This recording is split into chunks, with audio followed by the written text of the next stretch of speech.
గెలుపు నీడలాంటిది. ఆగి పట్టుకోవాలని ప్రయత్నం చేయకు. ఆగకుండా నీ దారిన నువ్వు నడువు. అది నిన్ను అనుసరిస్తుంది. ఒక్క విషయం గుర్తుంచుకోవాలి. వెలుతురు అనే సత్యం వైపు నడిస్తేనే గెలుపు నీడ నీ వెంట వస్తుంది మిత్రమా. మనసులో ఏ కల్మషం లేనివారు మన ముందు మన వెనుక ఒకేలా ఉంటారు, ఒకేలా మాట్లాడుతారు. కానీ ఒంటి నిండా విషం నింపుకున్నవారు మన ముందు తీయగా, మన వెనుక చేదుగా మాట్లాడుతారు. కారణం లేని కోపం, గౌరవం లేని బంధం, బాధ్యత లేని యవ్వనం, అలంకరణతో వచ్చే అందం ఎక్కువ కాలం నిలబడవు. మనిషి నైజం ప్రార్థన చేస్తున్నప్పుడు దేవుడు వింటాడనే నమ్మకం నిందలు వేస్తున్నప్పుడు ఉండదు. పుణ్యకార్యం చేస్తే దేవుడు చూస్తాడనే నమ్మకం పాపం చేస్తున్నప్పుడు ఉండదు. దానం చేస్తే దేవుడు సంతోషిస్తాడనే నమ్మకం దొంగతనం చేస్తున్నప్పుడు ఉండదు. ప్రేమలో దేవుడు ఉన్నాడన్న నమ్మకమైన మనుషులను ద్వేషించడం మానరు.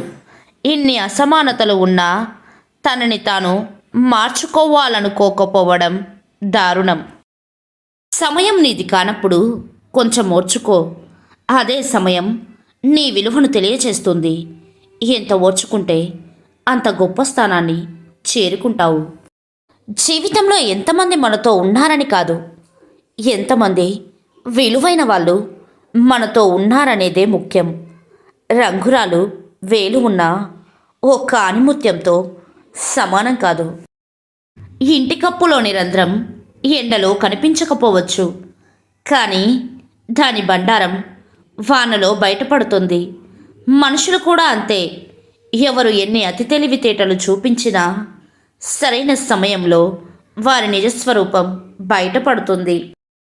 దొంగ పనులు చేస్తే దొరలవుతారు, కబ్జాలు చేస్తే భూస్వాములవుతారు, దోపిడీ చేస్తే పెట్టుబడిదారులవుతారు, స్వార్థం నిండితే స్వాములవుతారు, బ్రతుకు నేర్చినోళ్ళంతా బాబాలవుతారు, ఇవేమీ చెయ్యని వాళ్ళంతా పేదలవుతారు.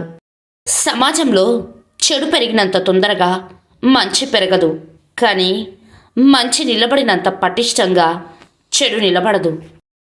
తనను తాను చిన్నపుచ్చుకోవడం అన్ని ఇతర బలహీనతల కంటే పెద్ద బలహీనత. తనని తాను ద్వేషించుకోవడం మొదలుపెట్టిన వ్యక్తికి పతనం తప్పదు. జీవితంలో ఏది ఎప్పుడు రావాలో అప్పుడే వస్తుంది. ఏది ఎంతకాలం నీతో ఉండాలో అంతవరకే ఉంటుంది. ఏది ఎప్పుడు వదిలిపోవాలో అప్పుడే పోతుంది. ఇందులో దేన్ని నువ్వు ఆపలేవు. నీ చేతిలో ఉన్నది ఒక్కటే. ఉన్నంతవరకు నీతో ఉన్న వాటి విలువ తెలుసుకొని జీవించడమే.